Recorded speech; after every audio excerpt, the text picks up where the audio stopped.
Is there. the rain under control now, Okay. Gina? Well, we do have one more day, and I say that some of the latest model runs are maybe hinting at a few thunderstorms even tomorrow afternoon, but let me show you why our flash flood watch is in effect. Look at this. Over the past 48 hours, this is radar estimated, and most of this did fall yesterday. Look at this, over 7 inches, almost 7.5 inches in northeast Harris County, and look at all of these amounts between 3, 4, 5, 9 inches of rain just south of Brenham. I mean, that is a lot of rain even here locally. So that's why this flash flood watches has been extended through this evening, an additional 1 to 2 inches of rain possible today. So I want you to be prepared for an isolated thunderstorm that could easily produce a good inch or two of rain.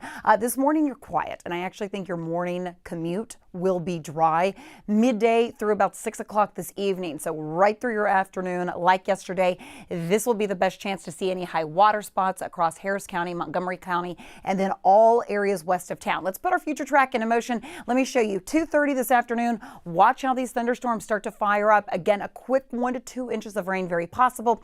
Overnight, we should stay fairly quiet. Tomorrow morning, about the same, with some daytime heating for your Wednesday. Look at a few of these thunderstorms. Tomorrow, I think, though, on average, it'll be more about a half an inch, maybe a quarter to a half an inch of rain. However, some of these thunderstorms that we're starting to get a few indications of on, especially areas southwest of town, something to monitor. Okay, high pressure. It's been located mainly across portions of the northeast. It'll continue to build in here locally. Have you seen the record-breaking heat across portions of the northeast? It has been bad. So we get the rain out of here. They'll get a break from the heat. And finally, for your Memorial weekend stuff and Memorial Day, 90s and sunny skies. Can't come fast enough. I know. I'll send it over to you. Okay, maybe a pool day.